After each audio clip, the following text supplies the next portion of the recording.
guys are hardcore. Thanks for sticking around for our very last presentation on the CMS Tech track. My name is Brian Hirano. I'm joined by distinguished researcher, Professor Namsum Kim of the University of Illinois. And we're here to talk about something a little less technical. There won't be a whole bunch of TLAs, FLAs, and a lot of tech speak here, but talking more about CMS as a community and what we're trying to do in terms of interacting with academia and what we've done in the past year. And then Professor Kim will be talking more about his views, given his extensive research that he's done with industry, about what he thinks that we need to do as an industry and as well as CMS to be able to help, industry and academia succeed in what their needs are. So, having been at this for a while in industry, you kind of, every time there's a new technology that comes out, there's a lot of hype around it, both in industry and everyone's trying to figure out how they're going to use this thing, how they're going to shake it, what applications it apply. Academia is no different, and there's a couple reasons for that. One is that oftentimes when they're building a new product, the industry folks are more than willing to give money to academia to help answer the very same questions. But at the very same time, the people in academia are trying to make sure that their students are relevant. Professors like Professor Kim are trying to make sure that their students are doing relevant work that will not only influence academic research, but also will potentially influence industry and give feedback, valuable feedback to industry. And CXL is no different.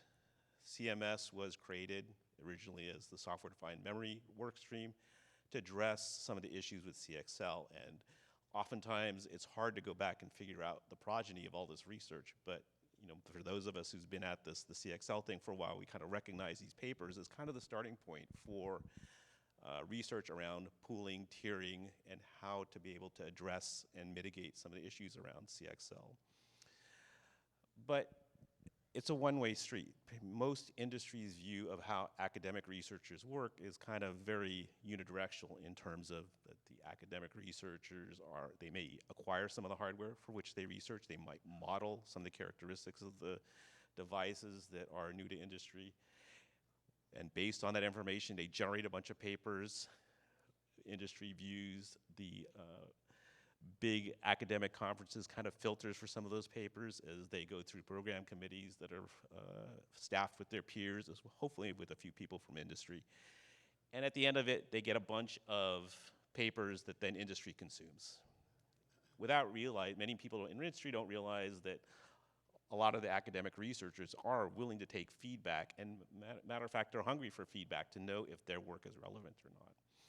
And it's in the spirit of this that Daniel Berger from Azure Research and I talked about forming this academic work stream within CMS to be able to help track all these papers that are going on around CMS-related activities, CXL, memory tiering, memory pooling, et cetera, as well as how do we get more active in participating in the academic community to give them feedback. So this is just an overview of some of the things we've done over the past year. Industrious group of people within the CMS team have been reviewing papers, and based on those reviews, we invited academic researchers in to present in CMS meetings.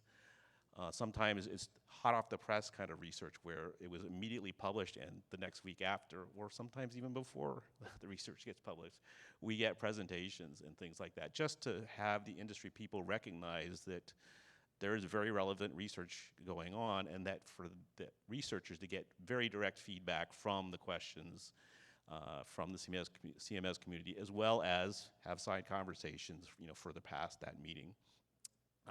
And longer term, of course, we want to be a little more active in how we deal with industry or academic research. Maybe we can do other things, but we've done quite a bit of work. And our CMS Tech Day that we had at Meta, that was hosted by Meta this past May, we actually invited 6 researchers to present. And 4 of them actually came in person. One group came from Korea to present at CMS Tech Day. And I think one of the findings that we had was that the academic researchers were actually doing much more advanced work than some of us were doing in industry, which was a little eye-opening. So in order to be able to leverage those things, it's very important to be able to listen to what the academic researchers are talking about. So on that note, I'd like to hand it over to Professor Kim to give his perspectives on how industry and academia can collaborate better. Thank you, Brian. So, I spent almost half of my career in industry and in academia, half. And often, from industry, we hear that, oh, what you guys are doing is useless, all bogus and the bullshit and so on, and why don't you do something more useful? It's kind of ironic knowing that, most driven and the talented students in the graduate school program go to academia, and that they also want to impact the industry. But somehow we couldn't. From time to time we do that, but mostly we don't. So for this, I want to advocate academia first. Of course, it's all, we need to blame industry, academia, and the government all together, in my view. So blaming industry side, I want to complain that, industry doesn't intellectually contribute to academia. It's totally understandable. They have to make the money and the competition is steep and so on, but many big tech companies don't publish any papers at all. Even after a few years after they release the product and so on, then there is no need to keep the secret. And from our point of view, to conduct useful research, we have to know the real problem, what the real problems are. But all these industry people rarely talk about these problems, don't share the workload, they're so secretive. And thankfully, not all the companies are like that. Very few companies, especially SRC member companies, yeah, they actively engaging with us and trying to help us and so on. But majority of the companies don't do that at all. And at the same time, they're complaining that we are not producing the workforce that they need. And I'm also complaining, I'm also blaming the industry and the government altogether. So lack of financial contribution.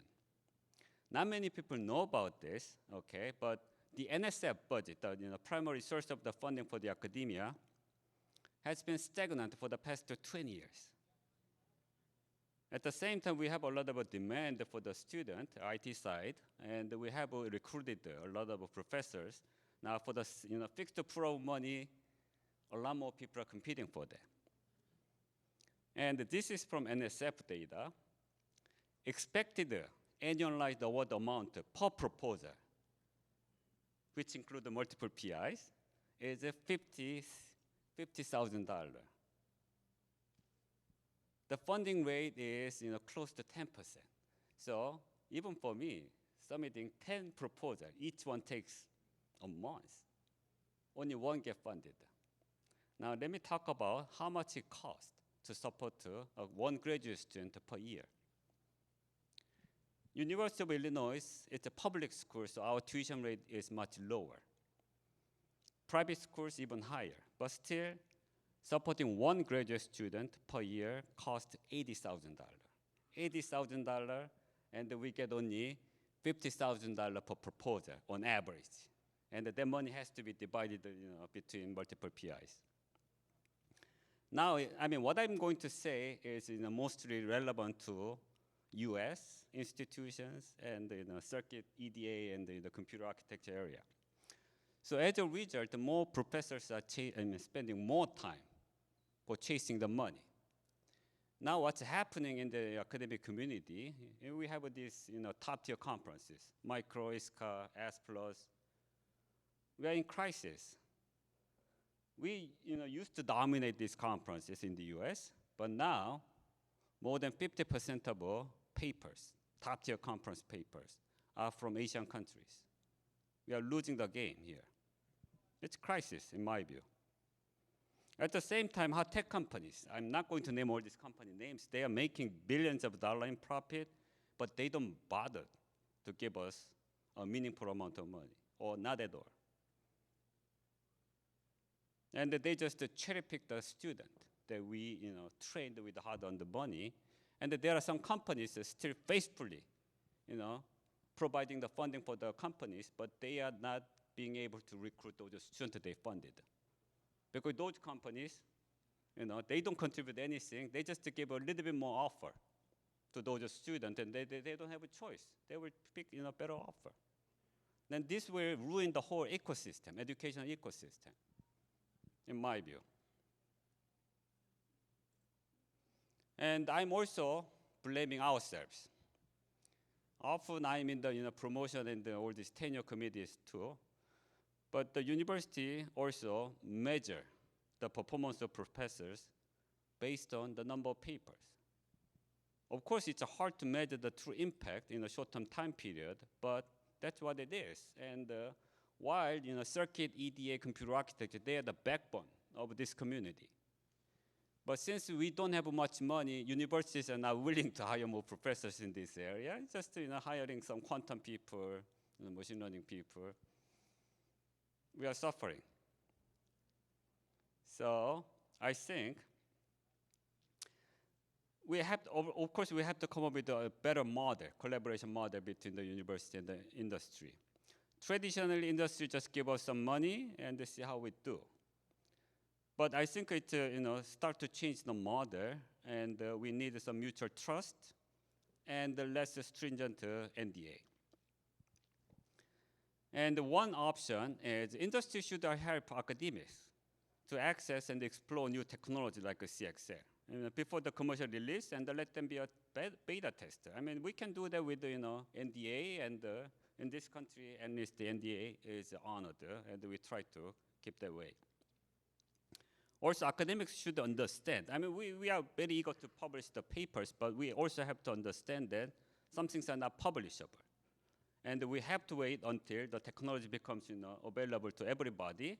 Then we publish the paper. So I have a pretty good success story with Intel. And Intel kindly allowed us to access the Intel CXL devices. And we had the access 2 years ago, and we worked together with Intel, debugging a lot of features, but Intel also helped us to develop new features. And we kept that work until it becomes commercially available, and we published them. And Intel also appreciated what we contributed, and this, whatever the lower right side of the article from Intel website, recognizing what we did for them, and they used what we developed for their 5th generation Intel Xeon processor launch event.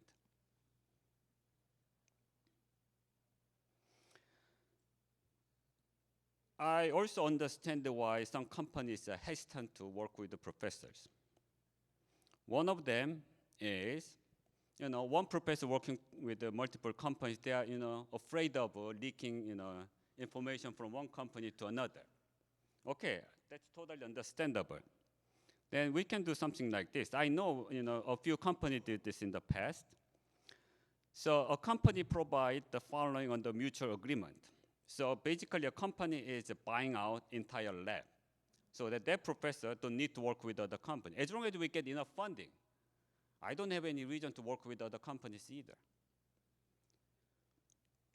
And I mean, company also should provide some non-university space and part-time appointment with the professors and students, so that the IP issues become less troublesome. There are precedents, and some professors like me, who want to impact the industry, are willing to do this and negotiate with the university. Although, I mean, we need, for this kind of model, we need more debate and consensus, and also, it's not easy, but I'm trying to bring up the problem that we are facing these days, and provide some potential solution, so that this area in the US can thrive and impacting the industry in the future. Thank you, that's all.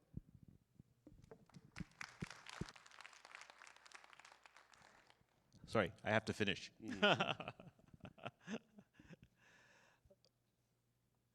But at the same time, so it kind of gives you some insight into some of the topics that Professor Kim and I talk about in our phone calls. So again, what we're trying to do in the original spirit of what Daniel Berger and I talked about was we're trying to build a community, and we have to be conscious of the requirements of our partners, whether they be other people in the industry or academic researchers, on their needs and their requirements are.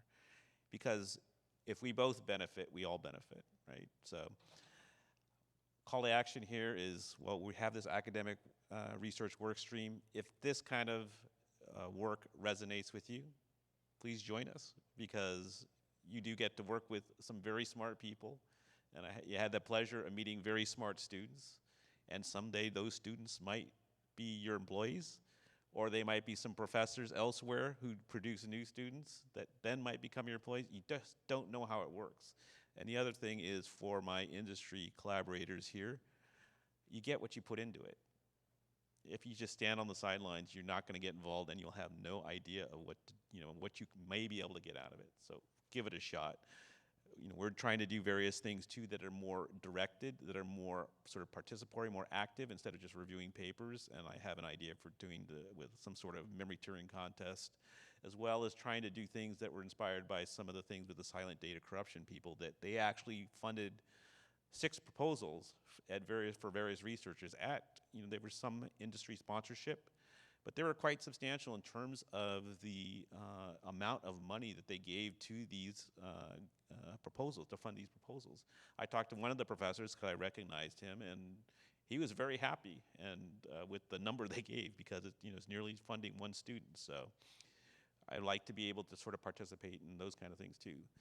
And the other thing is, we're not doing this in strictly, this isn't just Brian going off and doing these kind of things. I do have a conversation with the people in the SDC Workstream. I have conversations with Bijan and the foundation staff about these kind of things. And so making sure that we're in sync here. And it's actually a very active, even in the foundation staff, about how to interact with university researchers. And we actually had a meeting earlier this week to discuss that too. So please join us. And I'm not the only one doing this. There's a bunch of people here that hopefully are still here, that I'd like to recognize, that have been actively helping me and the CMS community with the academic research. And I wanted to do 2 things. One is to recognize them, and just to make sure that, hey, we got some work to do for the end of the year, so please stick to this. Anyways, with that, please take questions. And Professor Kim doesn't normally attend these CSF meetings, so please direct questions to him. Thank you. Thank you.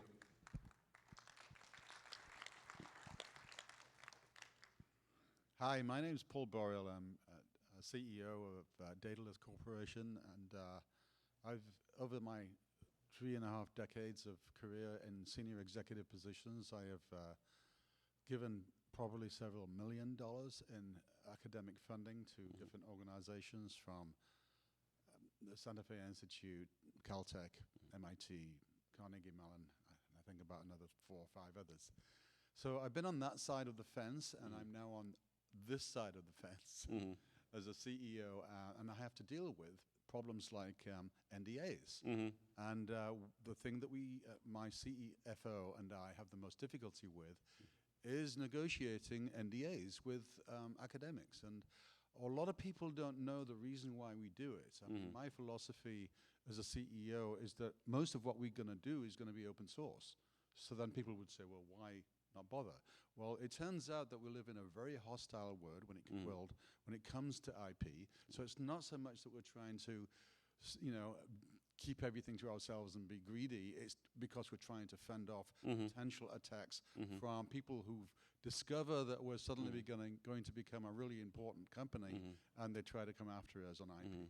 So I don't know where that discussion could go, but one of the issues is, for example, if you've got a bunch of ideas that your engineers have had, and your academic partners are participating in those discussions, we have to have some kind of NDA. Of course. Yeah. Otherwise, the USPTO does not recognize that we have a valid patent. So this is a very challenging conversation. What's your thoughts on that? So in one of my slides, I said we need an NDA. We need an NDA for this kind of collaborations, and that there are plenty of open-minded professors who are willing to do that. And also it's up to individual professor and PI in terms of convincing the university to accept the NDA terms from the companies, including IP terms too. I don't care about the IP too much, and the IP becomes often an obstacle between the collaboration between the companies and the universities. But there are a lot of people who are willing to accept such NDAs and IP terms so that we can do more useful things, more impactful things, changing the industry and so on. So yes, NDA is a must.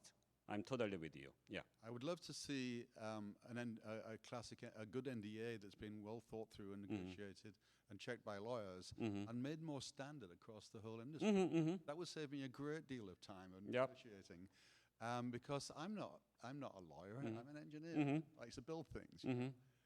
And so if I could go to ChatGPT and just say, please give me, a nice standard, friendly NDA for an academic collaborator, that would be great. But ChatGPT gets its Yeah. itself tied I mean, up. I have been, You ask it. negotiating the NDA with many companies, Yes. and the university usually listen to me. Oh, are you willing to take this risk? And it's actually up to the professors. So, yeah. The thing that I value the most is the collaboration. Mm-hmm. Let's make that really Yeah, clear. yeah. And one important thing here is, as I said in one of my slides, mutual trust. You can start small, and you work together, and see how trustworthy that person is or the counterpart is. Then you can increase the intensity and the level of the collaboration on the NDA, of course. Thank you. Yeah. And I think the other side of that is that you have to kind of start with senior researchers Mm-hmm. that can negotiate with the university on your behalf for that kind of thing. So that's the other aspect, is that I think it's one of those things that's there's a big problem, and how do we chip away at it, right? And so. And another issue with the younger generation of professors is that they need to get promoted. They are very desperate for writing papers. But people like me, I don't need more papers. I want to impact the world. Then we are more willing to accept such terms. And I don't care whether I can publish something, as long as I can do something useful. There are a lot of people like me. Yep. Okay, a very, very interesting conversation here, and I appreciate all the academic work. Lot of interns have worked, they always bring a different angle, and they are very motivated.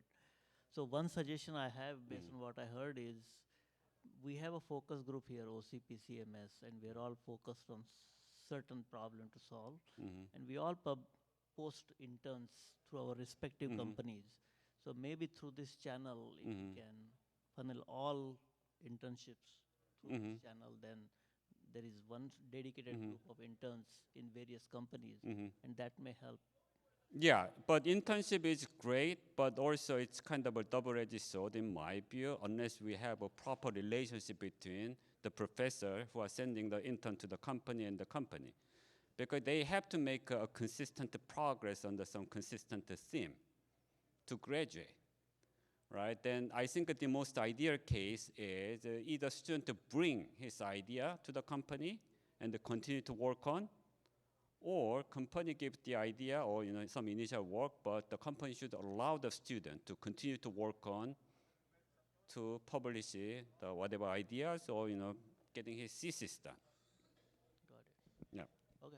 So I'd probably say it's a long-term aspiration, because if you look at most of the places that do the internship kind of things, they're under existing umbrellas like SRC Jump or industry-sponsored consortium like CMU Parallel Data Lab or something like that, where and industry is investing in it already. And so as a benefit of that, you get access to the intern. So if we can get to the point within OCP that we have a little more umbrella around the research thing, and then we can somehow figure out what that participation looks like, then we can do that. But certainly, if a professor sends me an email and says, well, I'm looking for internships, I'm more than happy to facilitate. So even though we might not be able to do it organizationally, certainly I would do it personally, just because I have the interaction, and which is a potential benefit also. So not as formal, but there is a benefit. Any other question? Yeah, Tushar Krishna from Georgia Tech. So no question. I just wanted to kind of first thank you both for bringing this up, and I think especially the point Namsung brought up, I echo the fact that I think there is a disproportionate thing here where there are certain companies that, again, traditionally have been funding research. They are doing it. Most of our students don't end up joining those companies. Right. I feel bad that they funded like their entire PhD, but they ended up joining some other company because they were paying more. So it almost feels like there should be some parity, because my worry is, this company at some point will stop funding because ultimately they have to meet their business needs, and then we will really be. So that's because we don't do our portion of the job. So I can give you one example. One of my top students got funded by Intel's money.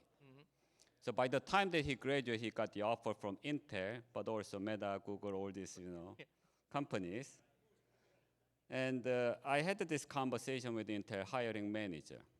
I really appreciate what you have done for us, but I cannot make him sacrifice his financial gain. So how about you match the salary that either Google or Meta is offering? Then I can make sure that he will take the Intel job. And I go to my student, same. I'm not going to force you to take the low offer, but as long as Intel can make the same offer, will you willing to join the Intel? Because you have worked with these people for your entire PhD. You love them. You learned a lot. It's time for you to pay back. No, that makes sense. Yeah. So that, one of the reasons we don't do our job properly. So what happened? He went to Intel. Nice. Yeah, he took the job. Intel really appreciated it. We have to be more proactive and also advocating the companies supporting us. And therefore, we need to be more proactive as industry. I'm not sure. I think we're after time, but just a few thoughts. So I'm really glad about this story. This is, this made my day. In addition to everything that you, because indeed we, and I think this is maybe a message that the hardware company should hear, that the salaries that are being offered by the hardware companies do not match the salaries that are coming from the software. And this is it's a problem, all the way in the pipeline, attracting students to work in hardware. My VLSI design class, 10, 15 years ago had, almost 100 students. Now it's down to 20, 30. So it's a problem. So about the internships, I think that's also a double-edged sword because many of the students that go on internships are asked by the companies to sign the NDAs. Even with me, they cannot share. No, they don't. Yeah. Yeah. So that becomes actually a problem if there is not a wider, broader arrangement with the. Yeah. So that's why we have to. Professors have to sign the NDA together. Right. And more actively engage with what student does there, so that he can be doing useful thing for both the company and his own graduate school research. But it needs to be a two-way kind of thing, Yeah. because I'm also very open. I'm here, so. Yeah. But many companies would rather just have the student for for the internship. All right. Well, thanks for doing thank you for sticking with us to the bitter end. I appreciate your time, and thank you for letting us present. All right. Thank you.